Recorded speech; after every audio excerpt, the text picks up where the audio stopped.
Bonsoir. C'est un privilège d'être ici ce soir et de me tenir à cet endroit. Ce matin, en venant sur la route, j'étais allé prier, m'attendre au Seigneur. Et en venant sur la route, j'ai mis la radio pour écouter un prédicateur radiophonique, Frère Smith, le frère de couleur. L'avez-vous écouté ce matin? Quelqu'un d'entre vous? De l'Ohio, je crois. Quelqu'un m'avait parlé de ses prédications et m'avait dit, vous devriez mettre la radio pour l'écouter, comme ça. Je suis justement tombé sur lui ce matin.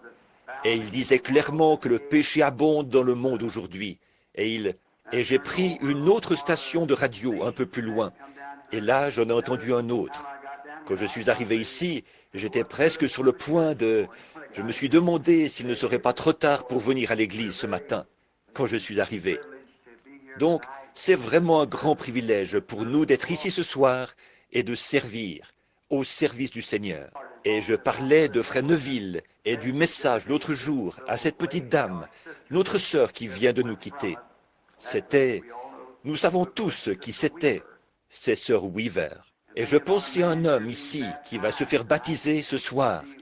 Elle, je l'ai baptisée dans ce baptistère il a fallu l'amener jusqu'ici en fauteuil roulant. Elle se mourait du cancer et il ne lui restait que cette nuit-là à vivre. Les médecins l'avaient condamnée. Elle allait mourir le lendemain matin. Je suis allé chez elle et j'ai essayé de lui parler de la guérison divine. Et elle ne faisait que répéter « Je ne suis pas digne que vous veniez sous mon toit ». Elle a dit « Je ne suis pas digne qu'un ministre soit dans ma maison ». Elle a dit « Je suis une pécheresse ». Mais elle a dit « Monsieur, je ne veux pas mourir comme ça ». Et donc, c'est Grace Weber, pas loin d'ici, qui m'avait emmené là-bas. Je venais d'arriver, épuisé par les réunions. Et là, quand j'ai prié pour elle et que je lui ai lu l'Écriture, elle était sauvée. Ensuite, elle avait de la peine à soulever la main, mais elle a voulu serrer la main à tout le monde. Quelque chose lui était arrivé. Et pendant qu'il se serrait la main, j'ai eu une vision où je l'ai vu se diriger vers un poulailler et en revenir. J'ai dit, bien, maintenant tout ira bien. C'est arrivé il y a 18 ans. Et depuis, elle a toujours eu une longueur d'avance sur ce cancer. Si elle est morte, elle n'est pas du tout morte du cancer. Elle a eu une crise cardiaque. C'est ce qui l'a emportée. On l'a mise sous oxygène. Elle est morte d'une crise cardiaque. Et alors, je réfléchissais à la toute fin, pendant que les gens sortaient et qu'ils chantaient « Alors Jésus vint ». C'est exactement ce qui est arrivé. Il est venu et lui a prêté vie pendant ses 18 ans. Et je me suis dit, comme c'est approprié, cette femme n'était probablement pas consciente de ce qu'elle faisait là. Mais bon, peut-être que si. Cependant, comme c'était approprié d'avoir cette partie-là, alors Jésus vint. Maintenant, c'est juste avant de commencer, j'espère ma grande série de réunions. Je deviens très nerveux. Ce matin, j'étais super tendu, alors je suis allé prier. Je suis ici à la maison. La famille, je les ai conduits en Arizona pour que les enfants puissent reprendre l'école. Et je suis ici juste pour me détendre un peu. Aller à la chasse avec Frère Wood et un groupe de frères d'ici. Aller à la chasse cette semaine. Nous allons dans le Kentucky. Et je suis arrivé précisément le jour où Madame Weaver est décédée. Et ça tombait bien que je sois ici pour pouvoir assister Frère Neville lors de ses funérailles. Et j'essaye de ne pas trop en parler, vous savez, en présence de gens qui se plaignent. Parce que je pense que l'une des choses les plus horribles, c'est de voir un homme ou une femme qui se plaint constamment. J'ai toujours pensé, oh Dieu, garde-moi d'être comme ça. Voyez, cela affaiblit continuellement la foi. Vous savez, c'est je sais qu'en vieillissant, chacun d'entre nous, des choses et encore des choses vont nous arriver. Et je sais que ces petites choses vont continuer à s'accumuler. En vieillissant, c'est inévitable. Mais je pense que l'une des choses les plus horribles, c'est que Satan couronne la vie de quelqu'un, un vieux grincheux ou une vieille grincheuse. Vous voyez, j'espère ne pas en arriver là. J'espère pouvoir supporter ces choses, mes fardeaux, et et arriver à ce que je veux que ma vie soit couronnée de la gloire de Dieu. Sa patience, sa bonté, sa paix, sa douceur, et qu'elle soit remplie du Saint-Esprit. Et l'une des principales choses dont j'ai toujours souffert au cours de ma vie, c'est la nervosité. C'est que quand je suis très épuisé, je deviens vraiment abattu. On a l'impression que personne ne se soucie de nous, vous savez, et on est complètement, ça vous arrive aussi. Il se trouve que j'en ai vraiment une surdose, vous savez, et parfois ça devient vraiment grave, et j'ai du mal à... C'est la tension, c'est elle qui produit ça. Et alors j'en arrive au point où, bien des fois, spécialement avec toutes ces visions, vous voyez, ça m'affecte. Je regarde une personne, je me dis, c'est une vision. Non, non, non, pas du tout. Oui, n'est-ce pas ça? Vous voyez, et vous ne vous rendez pas compte du prix à payer pour ça.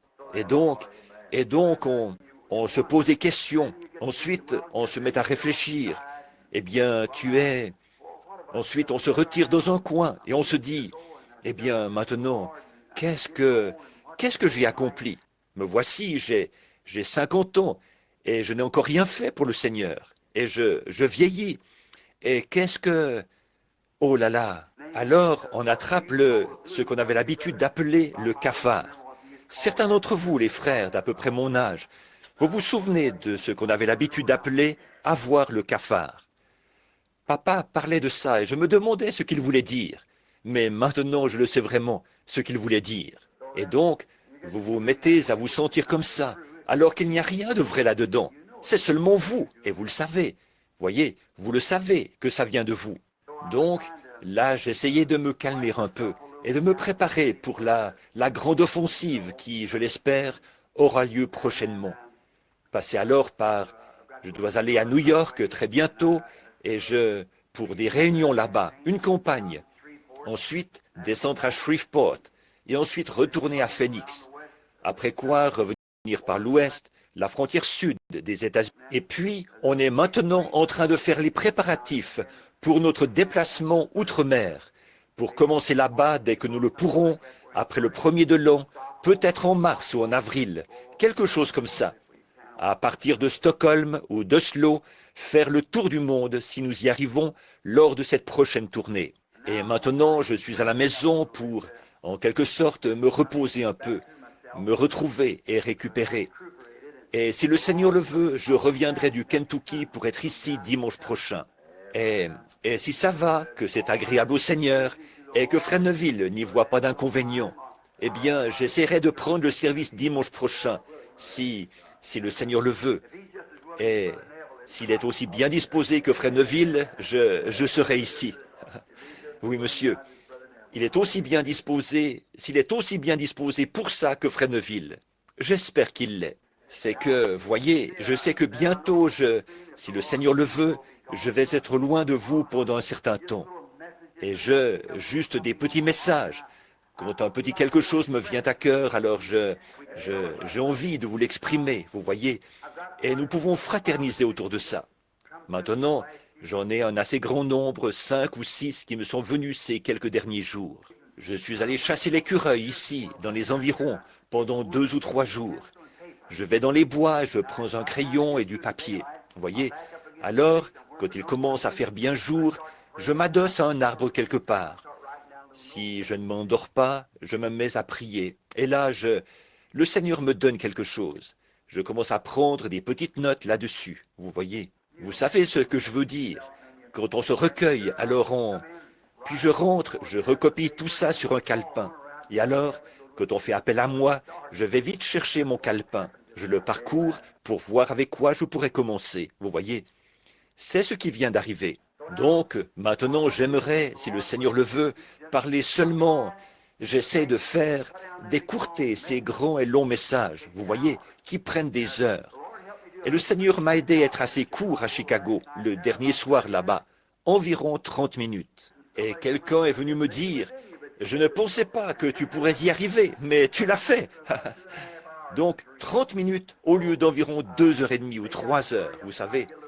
Alors peut-être que ce soir, je pourrais me dépêcher et m'entraîner un peu à ça, ne pas vous retenir trop longtemps. Que Dieu vous bénisse. Où que j'aille, il n'y aura jamais d'endroit comme ce tabernacle ici.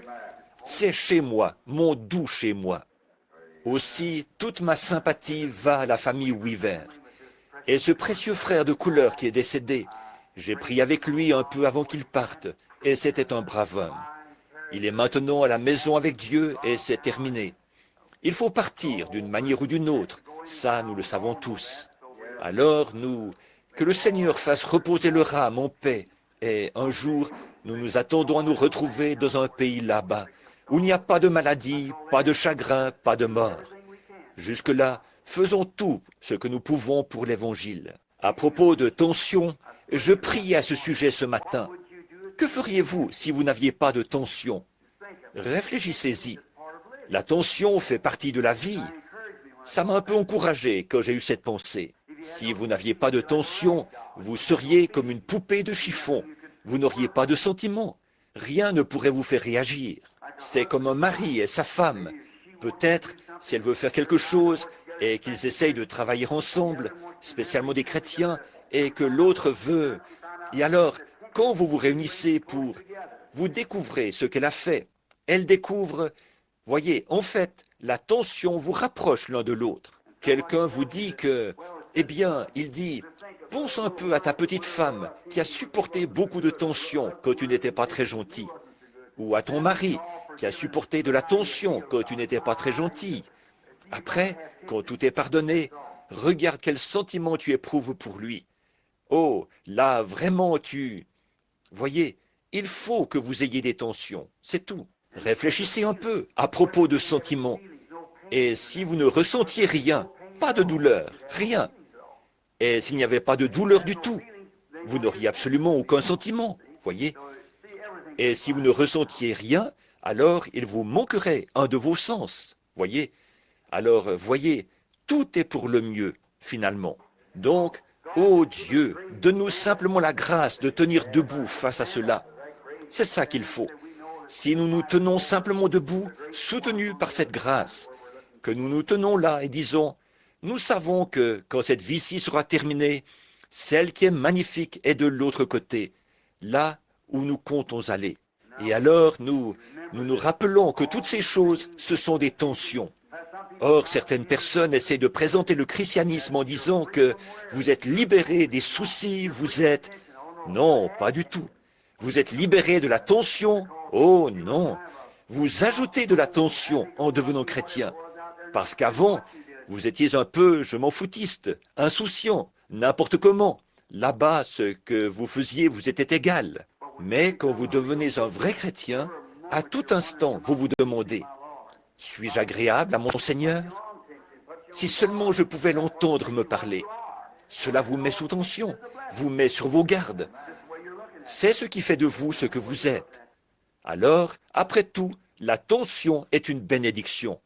Ça dépend juste de la manière dont vous la regardez. Ça dépend juste de la manière dont vous la regardez. Voyez, si vous regardez simplement l'autre côté, il y a, aussi fine qu'elle soit, une tranche aura quand même toujours deux côtés. Vous voyez? Alors, il faut voir les deux côtés. Donc, la tension, je me dis, oh là là, qu'est-ce que c'est que cette tension? Si seulement j'avais pu naître sans cette tension. Eh bien, si je n'avais pas eu cette tension, je n'aurais pas été ce que je suis. Je n'aurais pas été un chrétien peut-être. C'est cette tension qui m'a poussé vers Jésus-Christ. Voyez? Alors, elle a été une source de bénédiction pour moi. Et donc, comme Paul l'a dit, quand il avait eu une tension ou quelque chose d'autre, bien qu'il ait consulté le Seigneur 3 fois pour qu'il lui enlève ça. Et le Seigneur a dit, Saul, Paul, ma grâce te suffit. Il a dit, alors je me glorifierai de mes infirmités. Quand je suis faible, c'est là que je suis fort. Voyez, tant que c'est selon la volonté de Dieu, c'est bien. Or, je l'ai consulté une fois, quand ça me dérangeait tellement que ça me faisait peur. Et il m'a dit, il y a environ 8 ou 10 ans, il a dit, ça ne te fera plus jamais peur. Et ça ne m'a plus jamais fait peur. Non, monsieur, je ne me fais pas de soucis pour ça. Je la ressens, mais je sais qu'elle est là, mais je continue simplement à avancer, parce que ça ne me fait plus peur. Je suis très reconnaissant pour ça. Bon, il aurait pu dire, ça n'existera plus, tout aussi bien que tu n'auras plus peur. Donc, c'est sa volonté que cela arrive. Alors, je l'accepte de bon gré et je dis, merci Seigneur, je vais marcher comme ça. Maintenant, inclinons la tête un instant pour prier. Y a-t-il une requête spéciale de prière? Je vois qu'il y a des mouchoirs posés ici. Levez la main. Seigneur, bénis chacun de tes enfants. Notre Père céleste, nous nous approchons maintenant de ton grand trône majestueux de la grâce, parce qu'il nous a été demandé de venir. Nous venons sur l'invitation de Jésus-Christ. Nous venons avec tous nos soucis et nous les déchargeons sur lui, parce qu'il prend soin de nous. Quel grand réconfort de savoir qu'il prend soin de nous. Le grand Dieu du ciel, le Créateur, prend soin de nous, sa création. Cela nous réjouit tellement, Seigneur. Quel réconfort en ces temps où nous vivons, alors que rien ne semble pouvoir nous réconforter si ce n'est ta parole. C'est ça notre consolation, ta promesse. Et dans ta promesse, tu nous as dit de faire connaître nos requêtes. Et si vous demandez quelque chose en mon nom, je le ferai. Et toutes ces grandes promesses, demandez et vous recevrez. Dites à cette montagne, ôte-toi de là. Ne doutez pas, elle sera ôtée. Toutes ces promesses, et nous pouvons puiser en elles ce que nous demandons. Des mains se sont levées. Ces gens ont besoin de quelque chose, Seigneur. Tu connais leurs besoins. Pourvois-y, Père. Je dépose ma prière devant toi avec les leurs, ma main levée avec les leurs. Il y a ici, sur cette chaire, des mouchoirs qui ont été posés ici. Oh, ces gens, comme ils ont la foi, une foi vaillante, Seigneur. On dirait que c'est quelque chose en quoi tu m'as béni, de pouvoir prier pour les malades. Où que ce soit, n'importe où que j'aille, il y a quelque chose en rapport avec la prière pour les malades. Oh Dieu, accorde ton secours maintenant. Je te prie avec sincérité d'exaucer les requêtes représentées par les mouchoirs qui ont été placés ici, ces gens qui ont demandé ces choses. Que ta miséricorde soit sur. Seigneur, nous avons appris que Sir Hicks a là une femme qui est venue de quelque part, qui a fait tout le trajet jusqu'ici en avion, afin de recevoir de la prière.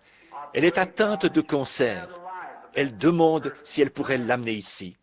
Je te prie, ô Dieu, d'épargner la vie de cette personne. Accorde-le. Mon jeune neveu, Mickey, étendu là-bas, malade, qui vomissait, avec une forte fièvre. J'arrive de là-bas. Seigneur, je crois que nous avons eu là la prière de la foi, que tu as stoppé cette fièvre, et je t'en suis reconnaissant. J'ai senti la fièvre quitter ce garçon avant que je sorte de la chambre. Maintenant, Seigneur, et merci pour toutes ces choses. Maintenant, c'est à moi qu'il incombe de parler de ta parole. Donne-nous ta parole, Seigneur. Ta parole est la vérité.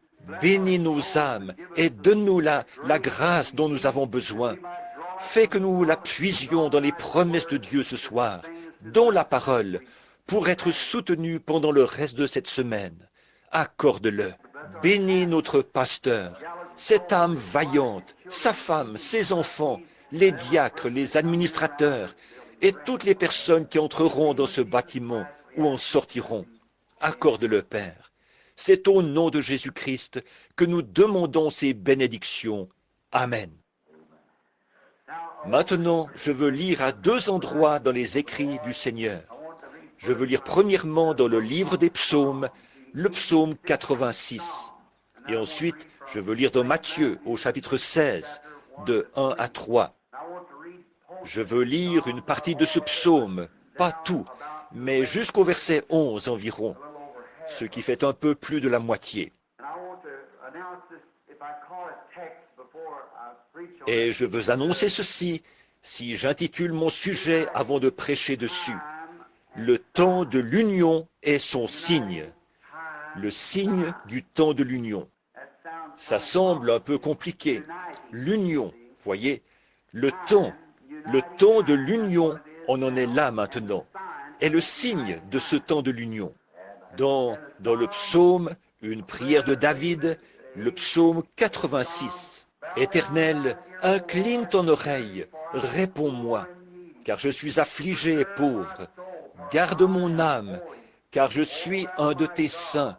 Toi, mon Dieu, sauve ton serviteur qui se confie en toi. Use de grâce envers moi, Seigneur, car je crie à toi tout le jour. Réjouis l'âme de ton serviteur, car à toi, Seigneur, j'élève mon âme. Car toi, Seigneur, tu es bon, prompt à pardonner, et grand en bonté envers tous ceux qui crient vers toi. Éternel, prête l'oreille à ma prière. Sois attentif à la voix de mes supplications. Au jour de ma détresse, je crierai vers toi, car tu me répondras. Oh, c'est beau, n'est-ce pas? Tu me répondras.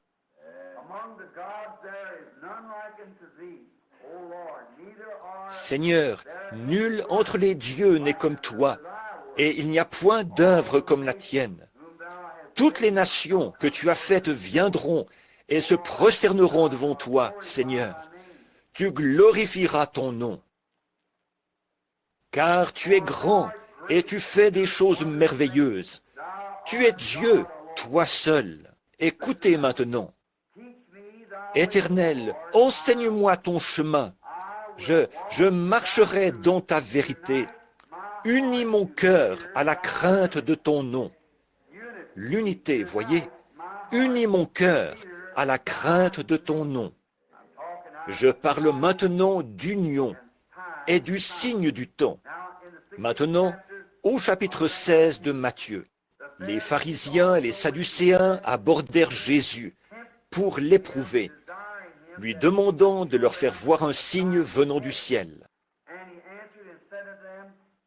Et Jésus leur répondit, « Le soir vous dites, il fera beau, car le ciel est rouge.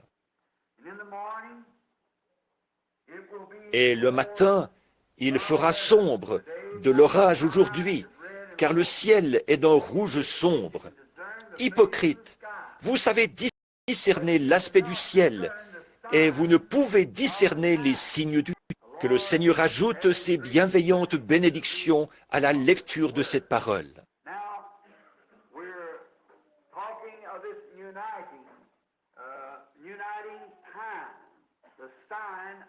Maintenant, nous parlons de cette union, de ce temps de l'union, le signe du temps de l'union. Voyez, Jésus était ici, dans cette dernière lecture de l'Écriture. Il reprochait au clergé de n'avoir pas su discerner le temps ou le signe du temps. Or, cela a toujours été quelque chose d'important pour les gens, voyez, de savoir discerner le signe du temps où l'on vit. En effet, Dieu l'écrit clairement, de sorte que cela n'échappe à personne. Bon, habituellement, je retourne en arrière, relever des exemples d'autres ministres, d'autres serviteurs du Seigneur du temps de la Bible. Par exemple, le signe au temps de Noé, le signe du temps de Daniel, et ainsi de suite, les différents signes. Mais ce soir, je veux laisser ça de côté pour gagner du temps, pour pouvoir. Mais cela a toujours été la manière de faire de Dieu, de leur donner un signe naturel du temps, afin que tous sachent en quel temps ils étaient. Et ces pharisiens auraient dû reconnaître leur temps. Ils auraient dû savoir en quel temps ils étaient. Ailleurs, il a dit, « Si vous m'aviez connu, vous auriez connu mon jour. » Voyez, c'est vraiment quelque chose de très important pour nous, d'avoir l'intelligence de ces choses. Voyez, sans intelligence. Voilà ce qu'il disait toujours au sujet des prophètes. Il disait, et il avait l'intelligence par des visions du Seigneur. Et la parole du Seigneur fut adressée aux prophètes d'autrefois. Voyez, ils avaient l'intelligence des choses par la parole du Seigneur, au moyen des prophètes. Et alors les prophètes donnaient un signe. Par exemple, un homme est resté couché un certain temps sur le côté. Ensuite, il s'est retourné et est resté couché sur l'autre côté. Un homme a dû ôter ses vêtements. Et, oh, ils ont fait beaucoup de choses pour montrer le signe sous lequel ils vivaient. Et maintenant, nous savons que le Dieu qui a fait les cieux et la terre et qui a élaboré son œuvre de manière à décrire ses temps par des signes, ce même Dieu vit aujourd'hui. Donc, certainement que nous, que quelque chose, en voyant le temps dans lequel nous vivons, il doit certainement y avoir quelque chose qui échappe à quelqu'un, quelque part. Voyez? Parce que Dieu ne laisserait jamais ces choses arriver sans nous avoir donné un signe clair pour que nous puissions comprendre. Or, voici ce qu'il y a aujourd'hui. C'est que le clergé, nous ne percevons pas la chose correctement. C'est comme c'était à cette époque-là. Ils ne croyaient pas que le temps était venu. Ils croyaient qu'ils menaient une vie assez paisible à cette époque-là. Donc, ils n'attendaient pas de Messie. Et Jésus a dit que sa venue, ce serait comme un voleur dans la nuit, au moment où les gens ne seraient pas conscients de sa venue. Mais quelques-unes des vierges qui sont allées à sa rencontre, la moitié d'entre elles avaient de l'huile dans leurs lampes et étaient prêtes. Elles guettaient ce signe. Et c'est à elles que je m'adresse ce soir, voyez, à celles qui attendent le signe maintenant, le signe de sa venue. Ces signes donnés par le Seigneur sont donnés uniquement aux croyants. Les incroyants ne les voient jamais. Ils leur passent complètement au-dessus de la tête et ils ne les voient pas. Et maintenant, aussi sûrement qu'un ange de Dieu pourrait se tenir sur cette estrade ce soir, tout aussi réellement que je vous regarde, et je pourrais le regarder, ou vous pourriez le regarder, et moi je ne le verrai pas, ou encore je pourrais le regarder, et vous ne le verriez pas. Ça, vous savez que c'est conforme à l'Écriture. C'est l'exacte vérité. Ils ont vu. Vous savez que Paul est tombé par terre, mais aucun d'eux n'a vu cette lumière.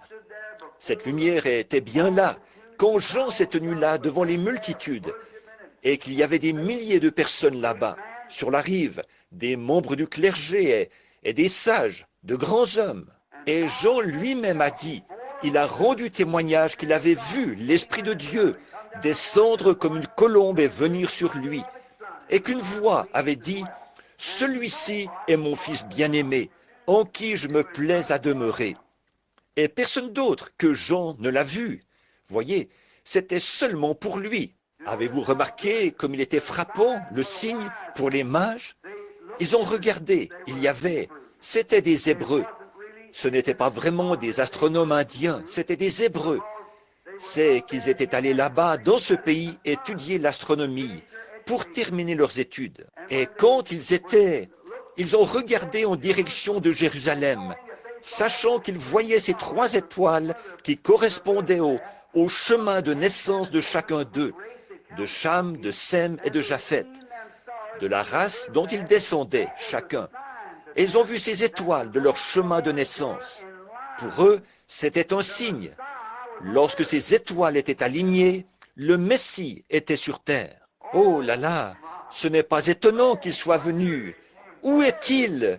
Où est le roi des Juifs qui vient de naître?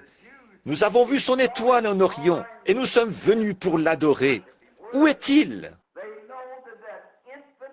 Ils savaient que cet enfant Messie était couché quelque part, parce que Dieu leur avait donné un signe du temps qui indiquait que Dieu et l'homme étaient en train de s'unir ensemble. Quelle unité quand Dieu s'est uni lui-même à un corps humain. La principale, la plus grande de toutes les unions qui ait jamais été faite, c'est lorsque Dieu s'est uni à l'homme, qu'il a laissé sa glorieuse lignée en tant que Dieu, a étendu sa tente et intégré l'humanité, et est devenu l'un d'eux pour les racheter. L'unité, ce qui a fait quoi? Ce qui a amené pour toujours la paix entre Dieu et l'homme. Combien nous en sommes reconnaissants. Et les signes n'étaient pas envoyés. Maintenant, pensez un peu.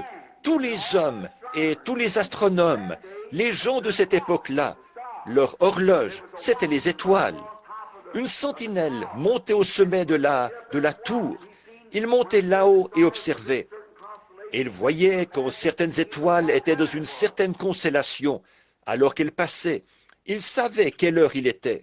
Vous vous rappelez, dans l'Écriture, « Sentinelle, quelle heure est-il » Et la sentinelle revenait lui dire l'heure qu'il était. Voyez, il mesurait le temps par les étoiles.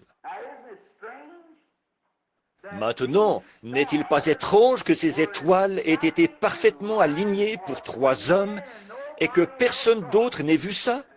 Voyez, parfaitement alignées. Or, on peut être à ce point aligné sur l'Écriture. Voyez, quand ces étoiles se sont unifiées, qu'elles se sont unies ensemble pour former cette constellation, au même moment, 3 hommes ont aussi été unis. Et on peut être tellement uni à Dieu, dans sa parole, que ces choses deviennent des réalités. Alors on peut les voir et savoir qu'elles sont vraies. Voyez, le signe du temps. On pourrait, en regardant, passer carrément par-dessus, dire « Oh, que d'absurdités !»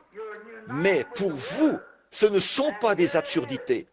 Pour vous, le fait est que vous êtes unis à la parole. Et la voici. Alors c'est tout à fait la lumière, frère Pat, quand on voit ce signe s'unir avec le croyant. Et c'est à lui que j'adresse ceci, aux croyants, car l'incroyant ne le voit jamais. Et quelle réprimande ce serait s'il était sur terre aujourd'hui, pour beaucoup de membres de notre clergé aujourd'hui, qui ne peuvent pas percevoir ce signe, les signes que nous percevons tous les jours ici au tabernacle, et ces choses que nous voyons. D'autres personnes les perçoivent et voient l'écriture sur la muraille. Et pourtant, beaucoup n'en tiennent aucun compte et ne les voient même pas du tout. Pour eux, c'est carrément sans intérêt. Ils ne les remarquent pas. Maintenant, remarquez là qu'il leur a indiqué des signes nationaux. Bon, quand ils l'ont questionné à ce sujet, ils voulaient des signes. Et il leur a donné des signes qui se sont réalisés. Ils voulaient savoir quand serait la fin du monde, quel serait le signe à la fin. Et il leur a indiqué de nombreux endroits dans les Écritures où il était question de signes nationaux, de signes célestes dans les cieux et de signes terrestres. Il leur a donné des signes, un signe, des signes, continuellement un signe. Et quand il leur a parlé, là, à un certain endroit, d'un signe national, il a dit, quand vous verrez les nations, voyez, commencer à se rassembler autour de Jérusalem, voyez, alors nous saurions que le temps de leur détresse est proche, quand vous verrez Jérusalem encerclée par l'armée.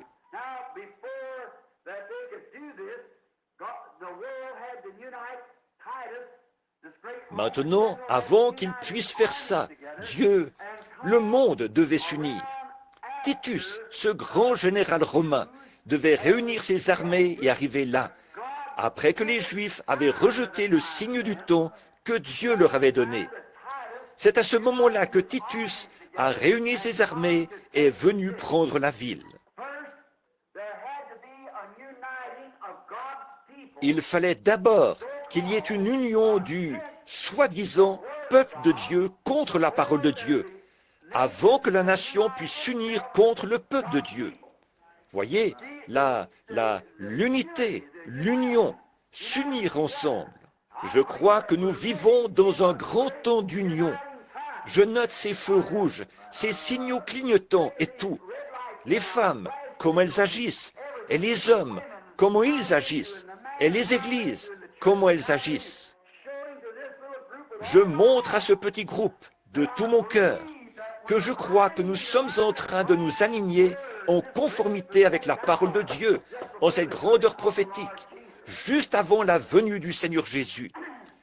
Nous nous unissons ensemble et nous nous préparons. Or, vous voyez, avant que Titus unisse les nations réunisse ses armées, Israël, eux, ils se sont unis ensemble, ils se sont ralliés, ils ont refusé de croire que Jésus était le Messie. Ils l'ont rejeté, et l'ont chassé, et l'ont crucifié. Et alors, quand ils ont rejeté le salut qui leur avait été envoyé, ils se sont unis ensemble pour le faire. Maintenant, retenez bien cela. Ils se sont unis ensemble pour rejeter le message de l'heure. Il fallait qu'ils le fassent. Et après qu'ils l'ont fait, alors le signe national est arrivé. Les nations ont commencé à s'unir ensemble. Et Titus a amené cette grande armée de Romains et de Grecs. Et il a encerclé les murs de Jérusalem. Il a enfermé ces gens à l'intérieur, là. Et ils sont morts de faim. Ils ont mangé l'écorce des arbres. C'est ce que Joseph, le grand historien, nous raconte. Et ils ont mangé l'herbe qu'il y avait par terre. Ils ont même fait bouillir les enfants les uns des autres et les ont mangés. Voyez, ces gens avaient perdu la raison. Et alors, quand finalement Titus, qui était installé sur les collines, là, autour de Jérusalem, et les gens qui étaient là-dedans, ils pensaient qu'ils faisaient la volonté de Dieu. Quand ils ont vu ces armées avancer sur eux, ils avaient refusé d'écouter ce grand maître, le Seigneur Jésus, leur parler de ces choses. Pas un seul des chrétiens ne s'est fait prendre là-dedans, car ils avaient vu le signe et s'étaient déplacés. Voyez, ils ont dit que ceux qui seront sur le toit ne descendent pas, ou que celui qui sera dans les champs ne retourne pas en arrière pour prendre son manteau. Mais fuyez en Judée, et priez pour que votre fuite n'arrive pas en hiver, ni un jour de sabbat. En effet, en hiver, les collines auraient été complètement enneigées, et le jour du sabbat, les portes auraient été fermées. La porte. Alors, il se serait fait prendre dans cette situation-là. Voyez, nous voulons parler de ça bientôt, de la manière dont Dieu fait ces choses, si le Seigneur le veut. Maintenant, remarquez, ils ont prié pour que que ça n'arrive pas comme ça. Jésus leur avait dit de prier pour ça. Et ils n'ont pas pris un seul d'entre eux là-dedans. Ils étaient partis. Parce qu'ils avaient regardé le signe, ils étaient partis. Un point, c'est tout. Oh, comme les églises aujourd'hui devraient voir le signe du temps où nous vivons. Fuyez à toute vitesse vers le calvaire pour avoir la vie. Pas vers une église, mais vers Jésus-Christ. Unissez-vous à lui, pas à une organisation ou un credo d'église. Unissez-vous à Christ et soyez sûrs que c'est bien lui. Vous ne pouvez pas accepter n'importe quoi. Vous devez être certain que c'est lui. Quel temps d'union! Alors nous voyons qu'ils ont rejeté le Messie. Et ensuite, ils se sont unis ensemble et se sont ligués. Et ils ont fait entre eux une motion qui déclarait que toute personne qui recevrait Jésus comme prophète serait excommuniée de l'Église. Vous vous souvenez du garçon aveugle qu'on avait amené, ses yeux privés de la vue. Et les disciples ont dit, qui a péché, lui ou son père, sa mère? Et Jésus a dit, dans ce cas, ni l'un ni l'autre, mais c'est afin que les œuvres de Dieu s'accomplissent, qu'elles soient connues. Et souvenez-vous, ils ont dit que le père et la mère n'avaient pas pu le dire. Ils ont dit, ils savent que c'est notre fils, mais nous, on ne sait pas comment il a été guéri. C'est que les Juifs avaient déclaré que toute personne qui confesserait qu'il était le prophète serait excommuniée. Mais vous voyez, les œuvres de Dieu, c'était que ce garçon ne faisait pas partie de ce groupe-là. Alors il a dit, eh bien moi je trouve étrange que vous ne sachiez pas d'où vient cet homme, et pourtant il m'a donné la vue. Voyez, maintenant lui, il pouvait le dire. Voyez, c'était ça, les œuvres de Dieu. Il avait été guéri et rétabli, et il pouvait le dire, parce que rien ne le retenait nulle part. C'était sur lui que les œuvres avaient été faites, et assurément, il voyait ça pour la première fois de sa vie. Alors, les Juifs se sont unis contre Jésus et contre sa fonction de Messie et son message messianique. Nous voyons la même chose arriver maintenant, exactement la même chose. Le communisme s'unit afin de détruire l'Église. Et la seule façon dont ça, c'est après que l'Église se sera aussi unie dans le Conseil des Églises, le Conseil mondial des Églises, afin de nier et de détruire le message, la parole. Elles ont rejeté la parole. C'est ce que les Églises ont fait. Elles ne peuvent pas l'accepter, parce que celle-ci s'oppose à leur credo dénominationnel. Peu importe combien de colonnes de feu seraient suspendues au milieu des gens, ou combien de personnes seraient Combien de choses seraient prédites et se réaliseraient? Et tous les grands signes qu'il a promis pour le dernier jour, elles ne le peuvent pas. Elles sont donc en train de s'unir maintenant. Et votre pasteur ici, et beaucoup d'autres peuvent vous le dire, ceux qui lisent, qu'elles ont formé le mouvement œcuménique du monde. Et c'est un ministre luthérien qui est à la tête de ça. Alors, si jamais un désastre survenait, se produisait ici dans le quartier, si nous ne sommes pas unis à ce mouvement œcuménique, là, notre Église ne pourra plus être une Église. Ils pourront l'utiliser comme entrepôt. Ou, si l'un de nous, frères, voyait quelqu'un en train de mourir ou qui est blessé, et essayait de lui offrir une bénédiction spirituelle, nous pourrions être abattus à cause de ça. C'est tout à fait exact. On pourrait nous donner 10 ans de prison fédérale pour avoir offert un secours, parce que nous ne sommes pas membres de ce mouvement œcuménique. Ne voyez-vous pas la marque de la bête? Voyez? Maintenant, nous voyons arriver ce temps de l'union. Voyez? Maintenant, observez. Et là, l'Église est unie contre le message. Et alors, une fois qu'elle l'a fait, les nations s'unissent dans le communisme pour détruire de nouveau l'Église. Exactement ce qu'elles avaient fait au début. Voyez? Cela se répète de nouveau. Il fallait d'abord qu'Israël rejette le message. Et quand ils ont rejeté le message, alors les forces armées, la vie nationale, se sont unies ensemble avec d'autres nations et sont venues détruire l'Église.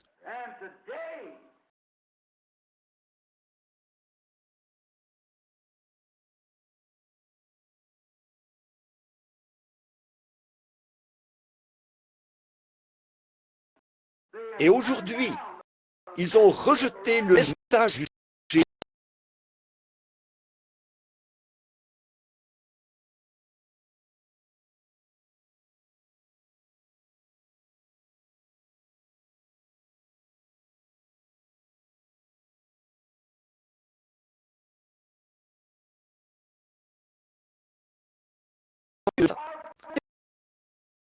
C'était dur pour ces Juifs de croire. Ils ont dit, maintenant venez, frères, nous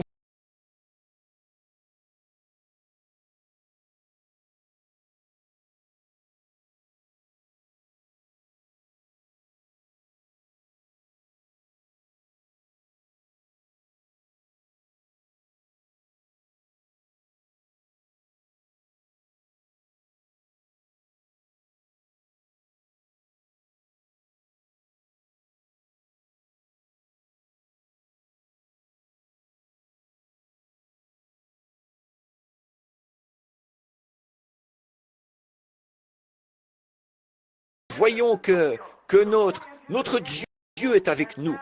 Donc nous allons entrer dans le temple. Et maintenant, nous allons prier et laisser le Saint-Père un tel et le Saint-Père un tel conduire la prière. Fermez la porte et dites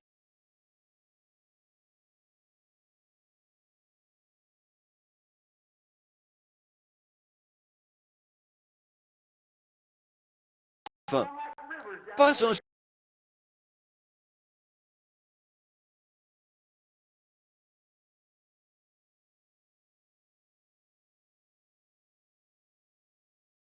c'était des hommes dont la vie était irréprochable.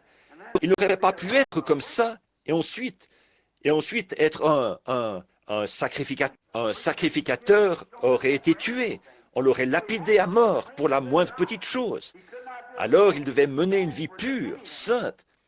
Il n'aurait pas pu faire ça, parce qu'on l'aurait lapidé pour à peu près n'importe quoi. Donc, c'étaient de grands hommes et des hommes saints aux yeux des gens. Et pourtant, ils sont entrés en disant, maintenant nous avons Dieu, le Dieu qui a été avec nous tout au long des âges. Nous allons entrer dans son Saint-Temple. Ça l'était, le Saint-Temple de Dieu. Mais vous voyez, il avait été rejeté dans son Saint-Temple. Nous allons entrer dans la maison du Seigneur. Maintenant, vous, les Hébreux, vous savez tous que nous sommes la race élue. Nous, ici, c'est ce que nous sommes. Et Dieu est notre Dieu, le Dieu d'Abraham, d'Isaac et de Jacob. Il est avec nous. Il va nous délivrer de ces Philistins incirconcis là-bas, comme on pourrait les appeler, ces Romains et ces Grecs. Il va nous en délivrer.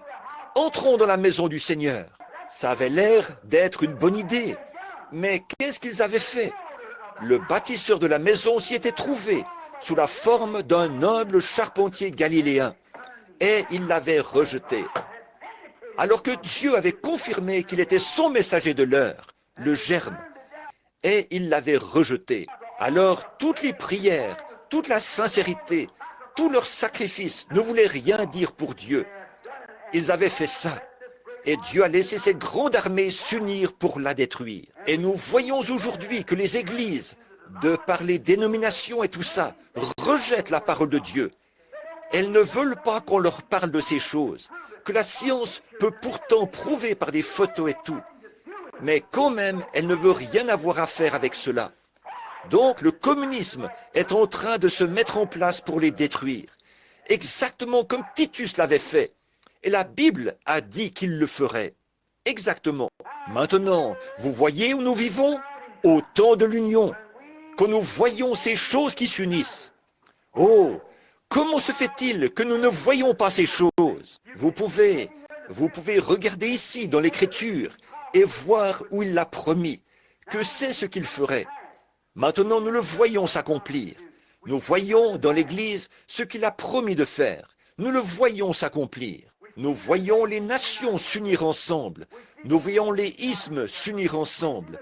Nous voyons les églises s'unir ensemble. C'est le temps de l'union. C'est l'heure de l'union. C'est ça l'esprit de l'âge. Il faut que nous nous unissions. Tout ce qu'on discute doit être organisé. Sinon, même le gouvernement ne l'accepterait pas. Vous savez, en tant que citoyen, je ne peux pas, en tant que citoyen des États-Unis, pourtant si vous me donniez un chèque de $5, je n'oserais pas y apposer mon nom. Voyez, je ne le pourrais pas. Voyez, c'est un temps d'union. Tout doit passer par une sorte d'union. Et c'est précisément cette union qui amène la marque de la bête. Voyez, c'est un temps d'union. Et tout va dans cette direction. Vous pouvez le voir de vos propres yeux. Il suffit de regarder. C'est un temps d'union où tout ensemble se réunit. Les Juifs se sont unis contre Jésus en tant que leur Messie. Et donc, nous voyons ce qui est arrivé. Nous voyons la même chose maintenant. Le communisme s'unit pour détruire l'Église. Après que l'Église est unie dans le Conseil mondial des Églises et qu'elle essaie de détruire le message, la parole de Dieu. Elles essayent de s'en débarrasser. La seule chose qu'elles peuvent faire, c'est former entre elles un conseil, parce qu'elles sont séparées.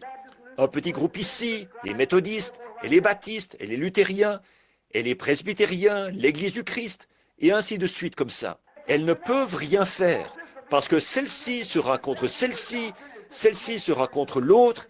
Leur doctrine diffère autant que l'Est diffère de l'Ouest. Voyez, elles ne peuvent pas. Mais une fois réunies sous un seul grand chef, elles ont ce qu'il faut. Là, elles ont ce qu'il faut. C'est ce qui fait que les catholiques sont dans une telle unité. Les catholiques romains. Évidemment, eux, ils sont en unité. La majorité, ce sont les catholiques romains. Les Grecs et les autres catholiques ne sont pas aussi nombreux que les catholiques romains. Alors, ils s'unissent ensemble et c'est ce qui les... Peu importe ce qui arrive, c'est le pape qui est le chef de tout, voyez. Et peu importe ce que dit n'importe qui d'autre, il est infaillible. Il est vicaire de Dieu, c'est tout. Il est l'adjoint de Dieu. Il a la juridiction de l'enfer, du ciel et du purgatoire. Voyez. Alors, dans ce cas-là, on ne peut rien faire du tout. Tout ce qu'il dit fait loi. Maintenant, les protestants sont en train de se donner un chef. Exactement comme ça, même chose. Et la Bible ne dit-elle pas qu'une image a été faite à la bête? Qu'est-ce qu'une image? C'est quelque chose qui est semblable, qui a été fait semblable. Voilà, c'est ça, la même chose. Qu'est-ce que c'est? Du fait qu'ils s'unissent ensemble, et c'est ça l'esprit de l'âge, c'est de s'unir. S'unir ensemble donc pour essayer de détruire le message. Comment le détruisent-ils? Comment pourraient-ils détruire la parole de Dieu? Ils peuvent la rendre inopérante, inefficace, en adoptant des traditions, comme ils l'avaient fait là-bas, au commencement, annulant ainsi l'effet de la parole de Dieu. Voyez, ils disent, « Oh, ça, c'est... » En fait, au fond, on voit cette femme incrédule, là, qui cherche à... Elle... Son nom m'échappe en ce moment. Si je pouvais citer son nom, elle... Je cherche à en retenir tellement. Je pensais à cette Miss Nation l'autre jour. Je souhaiterais qu'on ait une autre femme comme celle-là, qui prenne position. C'est elle qui est allée dans les bars et a jeté dehors le whisky et a arraché les affiches et tout ça. Pourquoi est-ce qu'une femme ne prend pas position comme ça aujourd'hui? Ne va pas arracher quelques-unes de ces photos de femmes nues de sa propre race et ce genre de choses. De celle-là, on n'en a plus. Bon, mais cette femme, une incrédule, qui dit que la Bible, il est anticonstitutionnel de la lire dans les écoles publiques et ce genre de choses. Maintenant, ce qu'ils font aussi, l'avez-vous remarqué? Ils essayent de dire maintenant, et des gens qui étudient beaucoup l'Écriture l'ont dit, qu'une grande partie de la prophétie, de ce qui a été prophétisé dans la Bible, était absolument faux et ne s'est jamais accompli. Vous en avez entendu parler et vous l'avez lu. Et ils essaient de dire toutes sortes de choses. Vous voyez, ils essaient de détruire l'effet de cette parole. S'ils peuvent seulement la détruire et y substituer un credo ou quelque chose qui est de l'homme, qui semble à leurs yeux meilleur que la parole, alors ils la détruisent par leur tradition. Et c'est par ce moyen qu'ils essaient de détruire la parole de Dieu, par une politique dénominationnelle. Maintenant, chaque Église a sa propre politique. L'Église du Christ a la sienne, l'Église chrétienne a la sienne, et les baptistes, les méthodistes, les presbytériens, ils ont tous leurs différentes politiques. Maintenant, ils s'en écartent, parce qu'ils sont séparés. Voyez, la chose n'aurait pas pu se faire avant. C'est maintenant qu'ils doivent le faire. Voyez, c'est le temps de l'union. Et maintenant, ils rassemblent tout ça. Ils mettent tout ça en commun. Et on voit avec quoi ils se retrouvent. Oh, c'est comme faire cuire une miche de pain faite de viande de cheval et d'ordures sorties de la poubelle, plus tout ce qu'ils ont mis avec. En faire des boulettes et ajouter à ça des pommes de terre pourries et d'autres choses. Et voir avec quoi on se retrouve. Moi, je ne veux rien de ça. C'est sûr que non. Non, monsieur. C'est comme ça qu'ils font. Voyez, ils prennent des gens qui croient que Jésus était un mythe. Une église qui croit que Jésus était un mythe. L'autre, certains qui croient qu'il était un prophète. L'une dit, le temps des miracles est passé. L'autre dit, il est possible que ça existe. Et tout ça réuni. Et la Bible dit, comment deux hommes peuvent-ils marcher ensemble s'ils ne sont pas d'accord? Voyez? Or, c'est ça le genre d'unité qu'ils ont. Et en mettant un éminent Saint-Père au-dessus, on a là une image de la bête, exactement ce que la Bible dit. Maintenant, ils ont un ministre luthérien à la tête. Eh bien, nous voyons que c'est le temps de l'union. C'est la même chose maintenant. Ils s'unissent ensemble. Le communisme et tout le reste. Dans le monde et dans l'Église et tout, ils s'unissent ensemble. Observez la nature. Oh là là, la nature, si vous observez la nature, elle fait la même chose. La nature est le calendrier de Dieu des signes. Le saviez-vous? Jésus leur a dit d'observer la nature. La mer qui mugirait, voyez, et il y aurait différentes choses, et des tremblements de terre en divers lieux, des conflits nationaux, des signes dans le ciel, des signes sur la terre. Partout, il y aurait des signes de ce temps qui arrive. Observez les nuages. Avant que les nuages puissent produire une pluie torrentielle, savez-vous comment ça se passe? Plusieurs petits nuages se regroupent pour former un gros nuage. Eh bien, celui-ci est poussé par un peu de vent, celui-là est poussé par un peu de vent, et ils sont poussés tous ensemble. Et là, on a un ouragan. Voyez, ils s'unissent avant de pouvoir produire un orage. Il le faut. Observez les canards et les oies qui s'unissent ensemble avant de quitter leur pays. Voyez, ils s'unissent ensemble. On les voit voler d'un étang à l'autre, d'un endroit à l'autre. Ils se rassemblent tous. Ils s'unissent, se préparent pour leur départ. Voyez, c'est simplement, c'est la nature. Et Dieu a créé la nature. Et la nature agit d'après le plan de Dieu. C'est une loi de Dieu non écrite. La nature agit en conformité avec sa loi. C'est comme quand on parle à un service funèbre de la sève qui descend dans la tombe, au bout de la racine de l'arbre, pour rester là jusqu'à la résurrection au printemps. C'est une loi de Dieu. Il n'y a pas d'intelligence qui puisse faire descendre cette sève-là. On ne pourrait pas la drainer, on ne pourrait pas l'extraire. Il n'y a pas de meilleure façon de faire que celle de Dieu. C'est Dieu qui a le moyen parfait. Alors, quand les feuilles tombent, alors il envoie la sève en bas, dans la tombe, et la cache. Comme Job l'a dit, cache-moi dans la tombe jusqu'à ce que ta colère soit passée. Voyez, elle descend là, parce que c'est une loi de la nature, avant le gel. Regardez les feuilles qui commencent maintenant à tomber. Pourquoi? C'est une loi de la nature. Les canards vont se rassembler, tous, et ils vont se regrouper autour d'un chef. Là, d'une manière ou d'une autre, ils savent, je ne sais pas comment, mais ils le savent, que ce certain petit canard mâle est un chef. Et ce petit, tous, ils se rassemblent et se regroupent directement autour de lui. Puis il s'élève dans les airs. Et pourtant, il n'a jamais quitté cet étang, mais tout droit vers la Louisiane ou le Texas il ira, vers les champs de riz. Voyez, avant de s'envoler, de quitter le lieu où ils sont nés cette année-là, ils s'unissent ensemble. Amen, c'est ça. Ils se regroupent autour de leur chef. Le problème chez l'homme, c'est qu'il ne reconnaît pas son chef. Oui, monsieur, ils vont se regrouper autour d'une dénomination, ils vont se regrouper autour d'un évêque ou d'un homme, mais ils ne veulent pas se regrouper autour du chef, le Saint-Esprit dans la parole. Voyez, ils disent, « Oh, eh bien, j'ai peur de devenir un peu fanatique, j'ai peur de partir du mauvais pied. » Oh, c'est ça. Qu'arriverait-il si le petit canard disait, « Je n'aime vraiment pas sa manière de soigner son plumage. Je ne crois pas que je vais le suivre. » Vous mourrez de froid. Vous serez coincé là-bas si vous ne partez pas avec le vol au moment du départ. Ils s'unissent ensemble, et c'est ce que fait la nature. Les oies s'unissent ensemble, se regroupent autour de leur chef. Elles font la même chose. Avez-vous déjà remarqué les abeilles quand elles essaiment? Les abeilles s'unissent ensemble avant d'essaimer, se rassemblent autour de leur reine. C'est vrai. Et là où elle va, elles y vont aussi. Voilà, oui. Que font-elles? Elles s'unissent avant l'essaimage. C'est exact, toute la nature. Les poissons s'unissent ensemble avant la migration du printemps. Là-bas, dans l'océan, on peut les trouver. Ces gros, ce qu'on appelle des bossus, les saumons.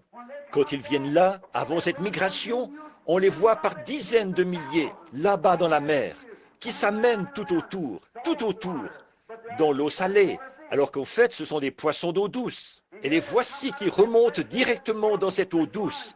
Ils remontent pour la saison du frais. Ils remontent là-bas et frais, environ tous les 4 ans, et ils meurent dès qu'ils ont frayé. Ils savent qu'ils vont là-bas pour mourir. Et il n'y a aucun moyen de les arrêter. Ils sautent les échelles à poissons et tout le reste, pendant leur remontée là-bas, sachant qu'ils vont à leur mort. Mais c'est la loi de la nature qui les pousse. Ils savent qu'ils remontent là-bas pour frayer dans la fosse, et ils meurent. Et les petits arrivent, et là quelque chose les unit ensemble. Les voilà qui partent vers l'océan. C'est une union, c'est une loi. On ne peut pas faire mieux que la loi de Dieu. Les nations se disloquent, car nous voyons que c'est le temps maintenant où elles sont censées le faire. Nous sommes dans un processus de troubles nationaux. Nous voyons que les nations rompent leurs relations. Année après année, nous voyons telle nation s'enfoncer dans le communisme, telle autre s'enfoncer dans le communisme. Et ici même, dans notre propre nation, c'est ravagé par le communisme. Elle va prendre le contrôle. Voyez, il le fera. Il n'y a pas moyen de l'arrêter. Pourquoi? Pour la même raison qu'on n'aurait pas pu arrêter Titus. Les gens ont rejeté Dieu et sa parole. Oui, monsieur, alors ils vont le faire. Et nous voyons que le processus est enclenché. D'habitude, j'en ai pour 2 ou 3 heures. Jusqu'ici, j'ai déjà mis environ 30 minutes, voyez? Mais pour arriver à donner tout ça, je me dépêche vraiment. Étudiez ces choses quand vous serez rentrés. Remarquez, ils sont en train de s'unir maintenant même. Vous dites, frère Branham, est-ce bien vrai? Ils s'avancent vers le combat d'Armageddon. C'est exactement ce qu'ils vont faire. Voyez? Et c'est dans ce but-là qu'ils s'unissent en ce moment. C'est pour ça que nous avons l'ONU et toutes ces choses que nous avons. Le monde occidental s'unit contre le monde oriental, le communisme et tout le reste. Tous, ils s'unissent ensemble. Les églises s'unissent ensemble. Tout semble s'unir. Ils s'unissent ensemble. C'est ce que nous voyons. De plus, pendant qu'il y a toute cette union de la nation, ces signes nationaux, là nous voyons dans le monde des tremblements de terre en divers lieux, différentes choses qui s'unissent. On rassemble le monde, on rassemble les gens, on rassemble toutes les églises, toutes ces choses. Et pendant qu'il y a toutes ces unions, il y a une autre union qui est en train de se faire. Amen. C'est là-dessus que je veux maintenant attirer votre attention. Dieu est en train d'unir son épouse. Elles s'assemblent de l'Est et de l'Ouest, du Nord et du Sud. Il y a un temps d'union et c'est en train de se produire maintenant même. Elle s'unit. Pourquoi? L'enlèvement. Amen. Dieu est en train de la préparer. Oui, monsieur, elle s'unit. À quoi s'unit-elle? À la parole. Car tous les cieux et la terre passeront, mais ma parole ne passera jamais. Elle s'unit à l'ainsi dit le Seigneur. Malgré ce qu'en disent les dénominations ou qui que ce soit d'autre, elle s'unit, elle se prépare. Pourquoi? Elle est l'épouse, c'est vrai. Elle s'unit à son époux, voyez, et l'époux est la parole. Au commencement était la parole, et la parole était avec Dieu, et la parole était Dieu. Et la parole a été faite chair, et elle a habité parmi nous. Et l'Église et l'épouse et la parole deviennent tellement un que la parole elle-même accomplit les œuvres de l'époux. Amen. Le voyez-vous? Une union. Ce n'est plus adhérer à l'Église. Ce n'est plus telle chose, mais fuyez tout et attachez-vous à Jésus-Christ. Voyez, c'est le temps de l'union. Dieu réunit son épouse. Il restaure cela parfaitement. Il unit les paroles de sa promesse.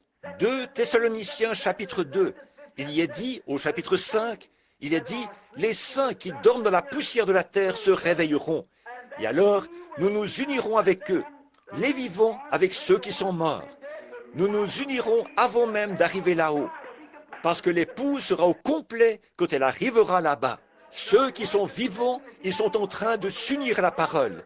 Et ceux qui sont partis l'ont déjà fait.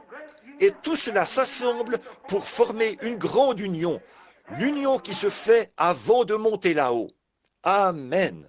Le communisme doit gagner du terrain. Ces autres choses doivent gagner du terrain. Et l'Église doit s'unir là-bas, et les nations là-bas, pour former le Conseil mondial des Églises. Et l'épouse doit s'unir sous la parole de Dieu. Pour accomplir cela, Dieu a envoyé le signe céleste et ces choses qui sont des preuves pour l'Église, comme il l'a fait pour la nation. Amen. Dieu, le temps de l'union. Oui, monsieur. Oh là là. Alors souvenez-vous maintenant, il y a une union de la parole qui s'unit de nouveau. Une restauration de la foi qui a été transmise aux saints une fois pour toutes.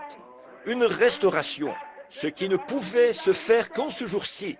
Le seul temps où cela pouvait se faire, c'est maintenant. On ne s'y était jamais attaqué, nulle part. Elle s'était lancée dans des folies dénominationnelles. Mais maintenant, pas question d'adhérer à une folie dénominationnelle, parce que c'est le temps de l'union d'hommes et de femmes, de toute race, toute couleur, tout credo. Tout est assujetti à Christ par le baptême du Saint-Esprit et le retour à la parole. Le temps de l'union pour l'Église. Oh là là, l'union de chaque parole qui a été dispersée partout par ces organisations. Depuis le moment où, à Nicée, Rome, elles ont organisé la première Église. De même, elles ont organisé Luther, elles ont organisé Wesley, elles ont organisé toutes les autres églises. Et pour faire ça, il fallait qu'elles adoptent un credo. Alors, quand Dieu a envoyé autre chose, elles n'ont pas pu recevoir cela. C'est pourquoi ce n'était pas possible avant maintenant. Dieu a promis que dans les derniers jours, la foi des pères serait rétablie et redonnée à l'épouse de nouveau, qu'il en serait ainsi. Et ça ne pouvait se faire en aucun autre temps qu'en ce temps-ci. Regardez quel signe est venu du ciel. Une colonne de feu suspendue parmi nous, et avec les signes, les prodiges du Seigneur Jésus-Christ. Quand il nous parle, ça ne manque jamais. Ça arrive de façon parfaite chaque fois. Amen. Alors nous voyons où nous en sommes. Au temps de l'union, nous voyons les nations s'unir. Nous voyons le monde s'unir. Nous voyons le communisme s'unir. Nous voyons les églises s'unir. Et nous voyons Dieu s'unir lui-même à son épouse. Si bien que lui et l'église, c'est la même chose. Alléluia. Comme la pyramide, là, c'est vrai. Ils s'unissent ensemble. Dieu s'unit. Pourquoi? Jamais depuis le premier âge de l'Église, la colonne de feu n'avait été parmi les gens. Jamais depuis le premier âge de l'Église, ils n'avaient vu les choses que nous voyons aujourd'hui. Et ceci n'a été rendu possible que lorsque Dieu a envoyé les 7 sceaux et nous a donné un signe par cela. Il a envoyé du ciel 7 anges. Et il est venu pour restaurer cette parole qui avait été dispersée par ces dénominations et pour relier tout cela de nouveau à la parole de Dieu, pour faire descendre son Saint-Esprit. Jésus a dit, si vous demeurez en moi et que ma parole demeure en vous, alors demandez ce que vous voudrez, cela vous sera accordé. Il unit de nouveau l'épouse à la parole, qui est Dieu. L'Église est la parole, pas l'Église et le credo. L'Église est la parole, l'épouse est la parole, unis ensemble. Oh là là, quel rétablir quoi? La foi des premiers pères pentecôtistes, voyez, qui avait été dispersée par le groupe de Luther, pas par Luther lui-même, pas par Luther, pas par Wesley, pas par ses grands fondateurs. Mais après leur départ, une église est apparue et alors, ce qu'ils en ont fait, ils en ont fait une organisation. Ils ont accepté des credos et tout, et sont partis comme ça. Et regardez-les aujourd'hui. Maintenant, ils sont entrés dans ce Conseil mondial des églises. Bon, vous voyez, mais dans les derniers jours, vous voyez, nous voyons des choses arriver maintenant qui n'étaient jamais arrivées auparavant. Vous voyez, c'est le signe de Dieu. Et toutes ces unions sont le signe du temps. Maintenant, nous voulons regarder cela attentivement et être vraiment sûrs que nous le comprenons. Ils abandonnent la vraie parole pour adopter des dénominations, pour accepter des credos et les opinions de différents hommes, plutôt que d'accepter la parole. Apocalypse 10 dit le message du 7e ange. Maintenant, souvenez-vous, ça, c'est juste au moment des 7 trompettes. Il y a 7 anges qui font retentir 7 trompettes. C'est à cela qu'on va arriver ensuite. Mais souvenez-vous, là, très spécifiquement, il est dit de l'ange, non pas la trompette du 7e ange, mais le message du 7e ange. Voyez, pas l'ange de la trompette, mais l'ange du message. Voyez, l'ange a seulement sonné de la trompette. Ce 7e ange, l'ange de la trompette. Mais ici, il est dit au jour du message du 7e ange. Voyez, quand son message est fini. Voyez, ça, c'est le message de l'âge de l'Église. C'est en ce temps-là le message, pas la trompette, et le mystère de Dieu qui est écrit dans la parole s'accomplirait. Maintenant, regardez dans quel jour nous vivons. Regardez ces sceaux. C'est ce qui a rassemblé cette parole de Dieu qui avait été dispersée. Luther, là, et tous les autres, ces grands réformateurs qui étaient allés de l'avant, tout cela a été repris et montré dans la Bible. Où ils allaient être, la place précise de chaque homme, ce que l'un ferait et ce qui arriverait à l'Église, ce que l'autre ferait et ce qui arriverait à l'Église, et toutes les choses qu'il avait laissées en suspens. Et alors, au dernier jour, alors que nous ne savions rien de tout cela, il nous a été annoncé d'avance qu'une certaine chose arriverait. C'est même passé dans les journaux et tout. Et voilà qu'il descend directement, révèle cela et relie les mystères ensemble. Amen, frère, moi je trouve que c'est sublime. Moi je trouve que ça unit les éléments de la parole. Peu m'importe ce Mais oui, ce que les gens disent, pensent, m'importe, c'est vrai. Mais ça, pour moi, c'est la vérité. C'est ce que je crois. Comme les mages qui venaient de Babylone, ils ont crié, « Où est le roi des Juifs qui vient de naître ?» Il est sur la terre en ce moment. Il faut que nous le trouvions. C'est vrai. Et je crois qu'il est si près de venir que je peux dire, « Voici, l'époux vient !» J'entends le cri de minuit. Amen. Nous sommes juste au moment de la fin.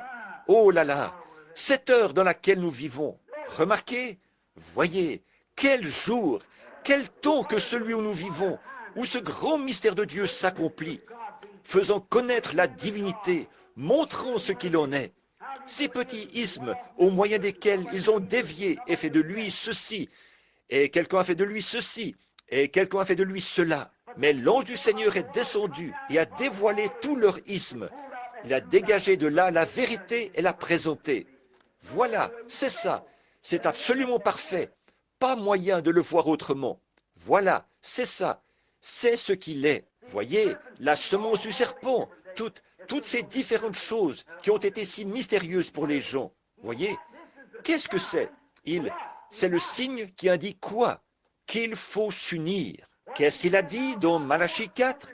Qu'il rétablirait la foi pentecôtiste originelle, la redonnerait aux gens, avec le même message pentecôtiste, le même signe pentecôtiste, la même preuve pentecôtiste, le même Dieu, la même puissance, le même enseignement, tout exactement pareil, avec la confirmation de la même colonne de feu qui a jeté Paul à terre, là, sur le chemin de Damas.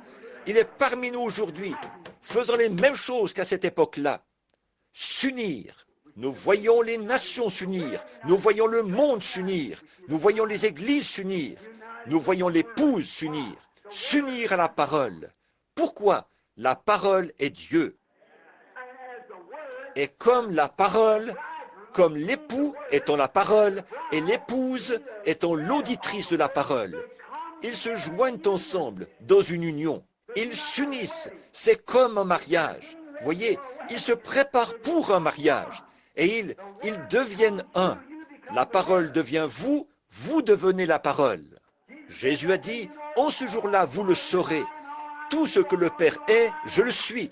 Et tout ce que je suis, vous l'êtes. Et tout ce que vous êtes, je le suis. En ce jour-là, vous saurez que je suis dans le Père, que le Père est en moi, que je suis en vous et que vous êtes en moi. Voyez, en ce jour-là, quel jour? Ce jour-ci, nous voyons les grands mystères cachés de Dieu être révélés. Oh, comme j'aime ça! Oh, remarquez qu'il n'était pas possible de faire de rapprochement entre la science et la parole, comme on le fait aujourd'hui. Le rapprochement n'aurait pas pu se faire avant. Ce n'est que maintenant qu'il est possible. Remarquez, il a dit des signes célestes, des signes célestes. La science et les signes nationaux. Bon, aujourd'hui, ils ont de grands signes dans le ciel. Ils ont des astronautes et tout. Mais ces astronautes, ça produit quel effet sur la science mondiale? Ça éveille une crainte chez les gens. Ils ne savent pas à quel moment ils pourraient envoyer là-haut quelque chose comme ça et simplement lâcher ces bombes. Et nous n'existerions plus. Voyez? Alors, voilà les signes qu'ils ont. Des choses qui font peur à voir dans le ciel. Voyez? Ils les ont. Des missiles atomiques et tout. Toutes sortes de signes. Vous voyez ce traité qu'ils ont signé l'autre jour, déclarant qu'ils n'allaient plus faire exploser de bombes en surface.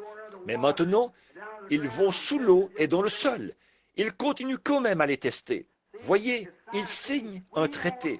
Nous n'allons plus faire ceci, si vous dites que vous n'allez plus le faire.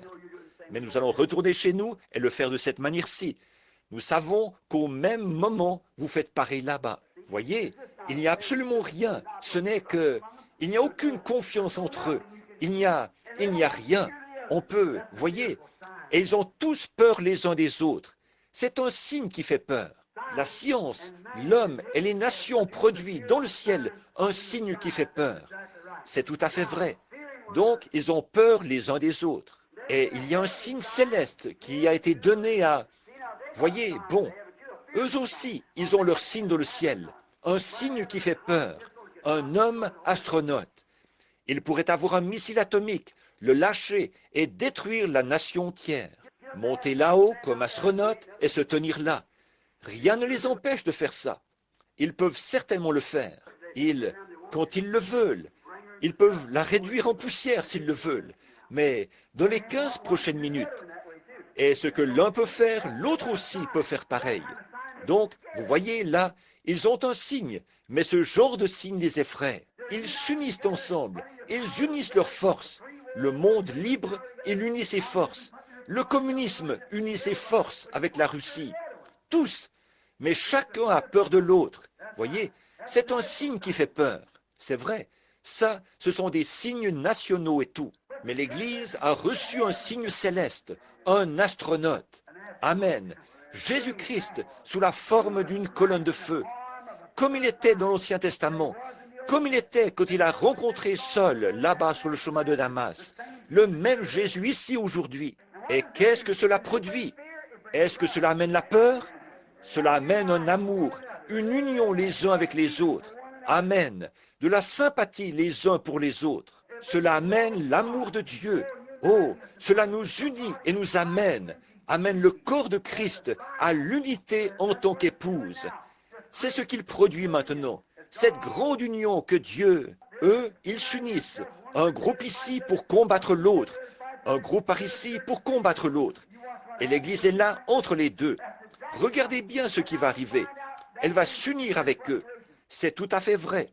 Mais bon, nous voyons que cela amène de la peur et de l'agitation. Mais l'Église, l'épouse, est unie par un seul Dieu, sous un seul esprit, l'Esprit de Dieu, dans une sainte union de Dieu, afin d'être une sainte épouse pour Dieu. C'est vrai, tous ensemble, l'unité du corps. Le corps attend comme une épouse, puisqu'elle est l'épouse, puisque nous disons être l'épouse. Pour ce temps de l'union de l'épouse, l'Église s'unit si étroitement.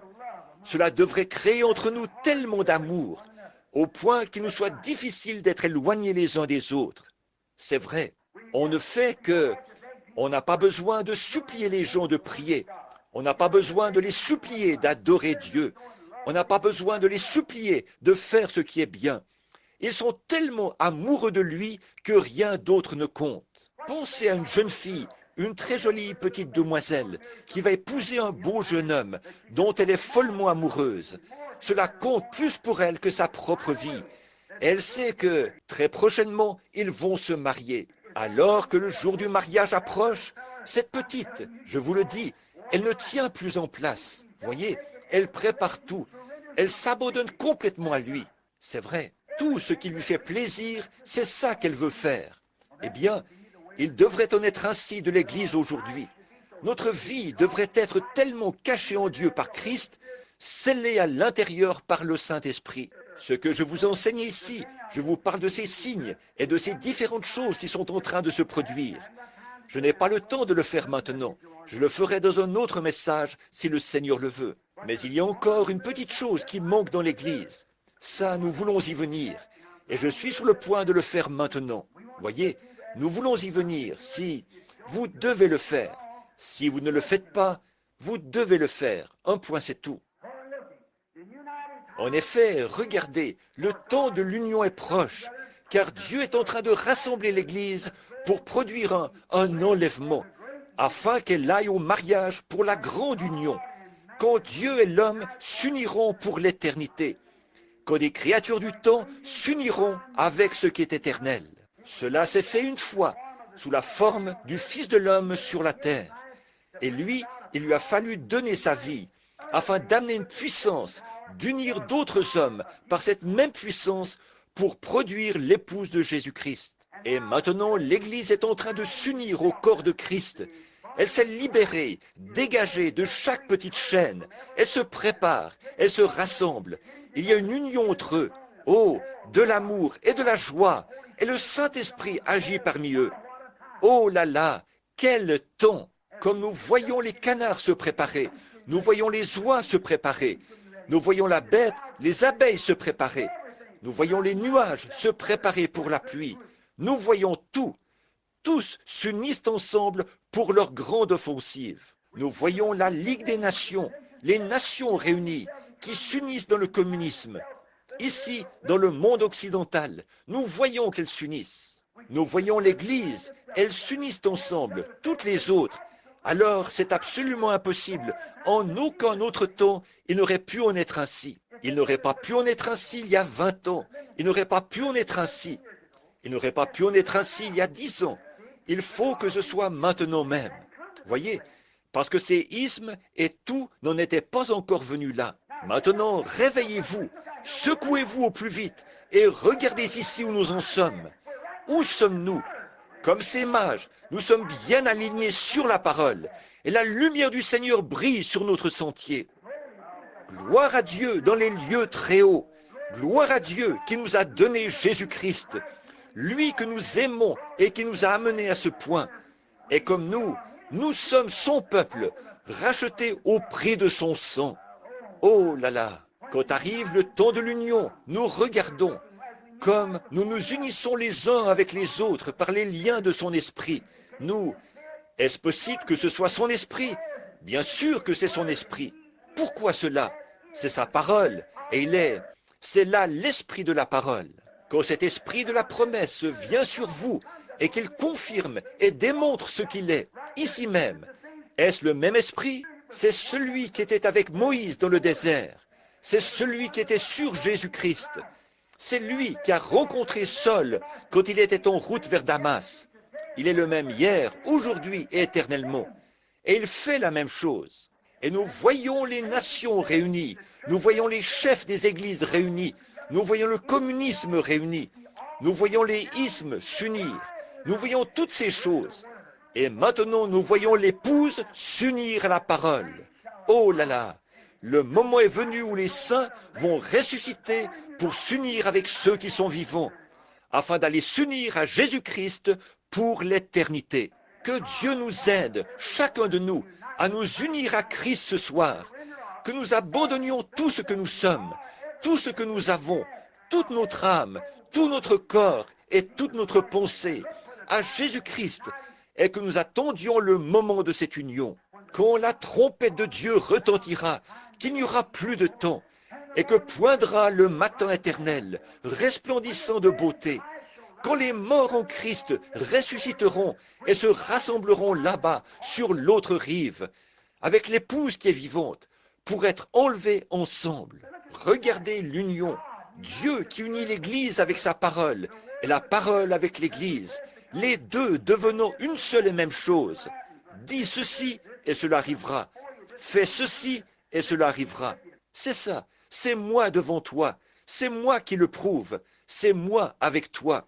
Très bien, nous voyons que maintenant le moment arrive où la trompette retentit et ces saints endormis là-bas, ils ne peuvent pas parvenir sans nous à la perfection. Ils comptent sur nous. Hébreux 11. Et quand ils s'assemblent, ils s'unissent avec les vivants. L'Église s'unit avec la parole. Alors l'Église et la parole qui s'unissent ensemble deviennent un. Les saints morts et les saints vivants s'unissent ensemble pour être un. Et tous ensemble, ils vont s'unir à Christ là-bas pour le souper des noces de l'agneau. C'est le temps de l'union et les signes fusent de toutes parts. Les signes sont présents dans les nations, les signes sont présents dans le communisme, les signes sont présents dans le monde occidental, les signes sont présents dans le conseil des églises. Et le signe est ici, ce soir, présent dans la fonction du Saint-Esprit. Et la parole de Dieu le confirme et on établit la vérité. Amen. Le temps de l'union, le signe du temps de l'union. Inclinons la tête. Seigneur Jésus, mon pauvre cœur bondit de joie en voyant la possibilité, pour moi, un homme d'âge mûr, mais pourtant la possibilité que je vois ta venue dans cette génération, que je sois vivant et que je me tienne ici, que je vois le moment où cette trompette retentira, que celui qui est souillé se souille encore, que le juste pratique encore la justice, que celui qui est saint se sanctifie encore. Ô Seigneur Dieu, et de penser que nous nous tiendrons là, en un instant, en un clin d'œil, quand le monde ne saura pas ce qui se passe, mais tout à coup, vous verrez apparaître devant vous vos bien-aimés qui sont décédés et qui reviennent s'unir avec vous, et nous serons changés en un instant, en un clin d'œil, et nous serons tous ensemble enlevés à la rencontre de notre Seigneur dans les airs. Alors nous nous unirons à lui et nous serons là pour toujours.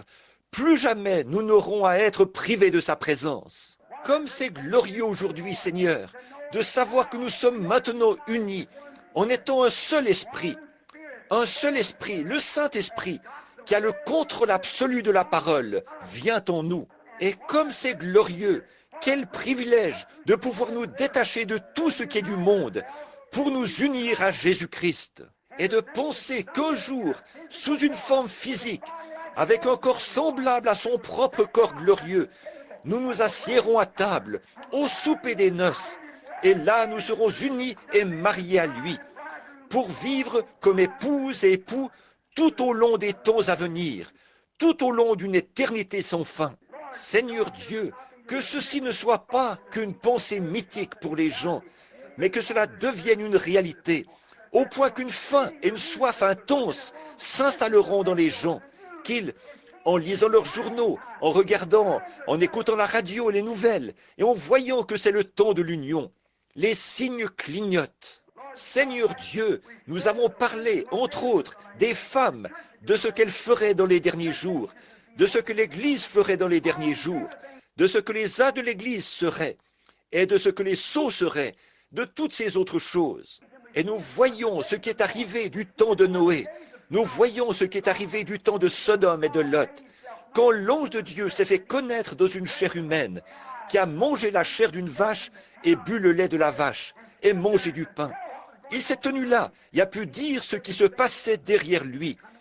Et Jésus a dit que la même chose se produirait à l'avènement du Fils de l'homme. Seigneur Dieu, nous avons vu la pyramide, la manière dont nous l'avons construite là.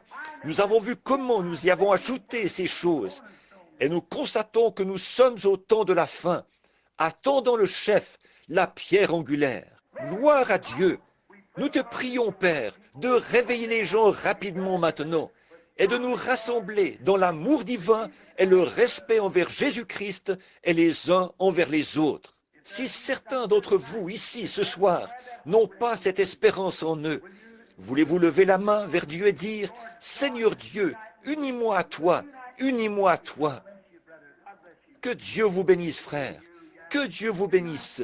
Et vous, oui, unis-moi à toi, Seigneur. Oui, oh là là, les nations se disloquent, Israël se réveille. Regardez Israël là-bas, ils sont réunis. Israël, ils sont venus du monde entier pour s'unir, et maintenant ils sont une nation. Ils sont une nation unie, ils ont leur propre drapeau, leur propre monnaie, leur propre armée, tout. S'ils n'ont jamais été, c'est maintenant.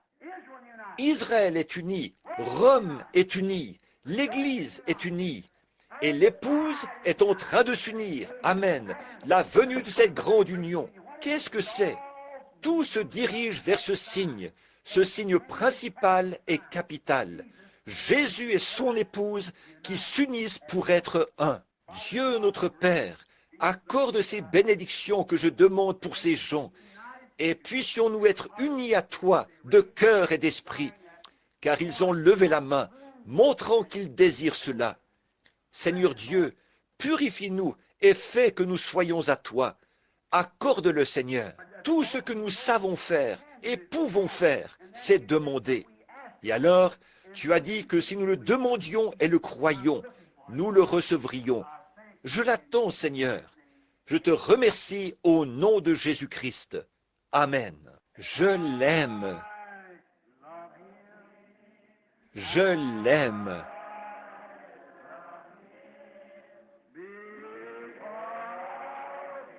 Parce qu'il m'a aimé le premier.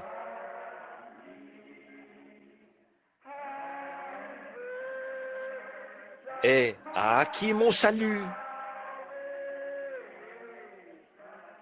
sur le bois du calvaire. Amen. Oh là là. Voici l'époux vient, j'entends le cri de minuit. Nous monterons avec un cri de joie, si tous nous tenons bon, et le rencontrerons dans le ciel. Veille et prie, mon frère. de peur que quelqu'un ne prenne ta couronne, car le tiède et le rétrograde ne porteront pas la robe de mariage. C'est vrai, préparons-nous pour ce cri de minuit. Il viendra l'heure où vous n'y penserez pas. Il y aura un cri, pas au milieu du monde des incrédules, ce sera un secret. Mais les croyants qui attendent ceci, vous voyez les étoiles qui s'alignent? Voyez, qu'est-ce que cela a produit? Exactement la même chose que la première fois. Voyez, nous en sommes là. Les signes arrivent. Nous voyons apparaître les signes de sa venue bénie. Voici les feuilles du figuier maintenant verdissent. L'évangile du royaume est allé vers chaque nation et nous sommes proches. On peut voir la fin. Alors avec joie, nous partons proclamer le message de son apparition bénie. Pas vrai? Oh, proclamer le message de son apparition bénie. C'est ce que nous devons faire.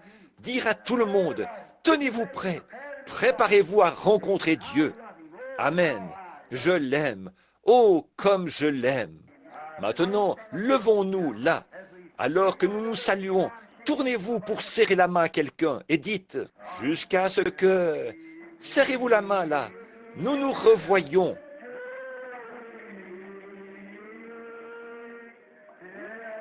Réunis aux pieds de Jésus, jusqu'à ce que...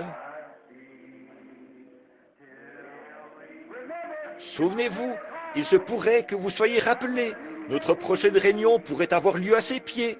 Oh, Dieu soit avec vous jusqu'à ce jour. Maintenant, pensez un peu, avant que nous nous revoyions, avant que nous nous revoyions dimanche matin ou mercredi soir, il se peut que, tout à coup, quelqu'un a disparu. Un tel a disparu. Ils sont partis. Oh, de penser que votre mari a disparu, ou que votre femme a disparu, et la femme de Jean a disparu, et par ici, les enfants ont disparu. Tout est arrivé. Qu'est-ce qui s'est passé? Alors vous êtes laissés derrière. Oh, que de pleurs et de gémissements lorsque les perdus ont reçu leur sentence. Ils ont crié aux rochers et aux montagnes, comme Israël, quand ils sont retournés dans la ville, au temple. Ils ont prié, mais leurs prières sont venues trop tard. Ils avaient rejeté le message. Oh frères, ne faites jamais ça. Quoi que vous fassiez, restez fidèles à la cause. Oui, monsieur. Alors, jusqu'à ce que nous nous revoyions, voici ce que nous ferons. Revêt-toi du nom de Jésus, comme d'un bouclier puissant. Quand les tentations surviennent, qu'est-ce que vous faites? Murmure son nom en priant. Précieux nom, nom si doux, espoir de la terre, joie du ciel. Précieux nom, nom si doux, espoir de la terre, joie du ciel. Inclinons maintenant la tête en fredonnant. Nous nous courberons devant lui. Nous prosternons à ses pieds pour le couronner roi des rois. Le voyage terminé.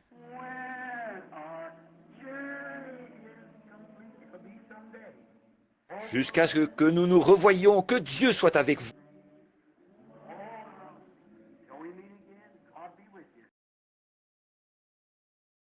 Espoir de la terre, joie du ciel, précieux nom, nom si doux, nom si doux, espoir de la terre, joie du ciel.